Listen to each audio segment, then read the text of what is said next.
இங்க 60 வயசு ஆளுக்கு 30 வயசு லேடியை திருமணம் பண்ணி வச்சிடறாங்க. இதனாலவே மனைவியை சந்தேகப்பட்டு அடிக்கடி திட்டிக்கிட்டே இருப்பாரு. ரூம்ல சவர் ஒர்க் ஆகலன்னு பிளம்பரை வர சொல்லியிருப்பாங்க. கூட இருந்து பாத்துக்கோ, ஏதாவது பிரச்சனை கால் பண்ணு ஹஸ்பண்ட் சொல்லிட்டு கிளம்பிடுவாரு. அவரும் சவரை செக் பண்ணிட்டு இருக்கும் போது காத்துல வெளியே அடைச்சிக்கிட்டு லாக் ஆயிருது. 2 பேரும் திறக்க முயற்சி பண்றாங்க, ஆனா அவங்களால திறக்க முடியல. இதுவரை ஹீரோனி பயந்துகிட்டு இருப்பாங்க. மனைவி மேல சந்தேகப்பட்டு ஹஸ்பண்டும் கால் பண்றாரு. இங்கு போதும், ஆனா ஹீரோனி எடுக்க மாட்டுக்கா. ஏன்னா ஹீரோவோட போனும் ஹீரோனி போனும் ஹால்லயே விட்டுருப்பாங்க. இப்ப பால்கனில இருந்து ஹெல்ப் பண்ணுங்கன்னு கத்துறாங்க. 34வது மாடியில இருக்கிறதுனால யாருக்குமே கேட்கல. அப்படின்னு பூச்செடி தொட்டியை கீழே தூக்கி போட அது கீழ் ஃப்ளோர்ல இருக்க தாத்தா மண்டையிலேயே விழுந்து அங்கேயே அவர் மயங்கி விழுந்துடுறாரு. இவங்களும் பயந்து போய் புடவெல்லாம் போட்டு எழுப்ப பாக்குறாங்கன்னா அவங்களால எழுப்ப முடியல.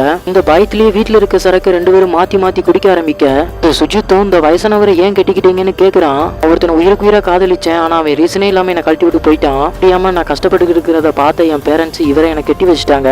வயசுல சின்னவளா இருக்கனால என் மேல சந்தேகப்பட்டுக்கிட்டே இருப்பாரு. ஆனா அவர் நல்ல மனுஷர் தான். இப்ப வரைக்கும் நாங்க புருஷன் முன்னாடியே வாழ்ந்ததே இல்லைன்னு சொல்லுவாங்க.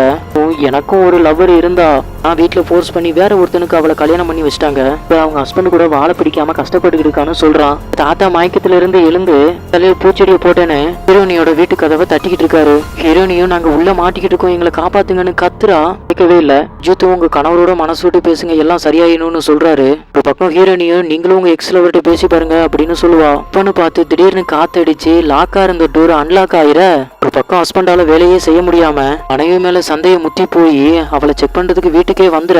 சரியான நேரத்துல ஹீரோ அங்க இருந்து தப்பிச்சு போயிடுறான். இப்ப வந்த ஹஸ்பண்ட் ஹீரோனி மனசு விட்டு பேசி ஒண்ணு சேர்ந்துக்கிறாங்க. அதே மாதிரி ஹீரோவும் அவனோட எக்ஸ்லவர்கிட்ட மனசு விட்டு பேசுறான். அவ எனக்கும் என் ஹஸ்பண்டுக்கும் டைவர்ஸ் ஆயிடுச்சுன்னு சொல்ல இப்ப இவங்க 2 பேரும் ஒண்ணு சேர்ந்துருவாங்க.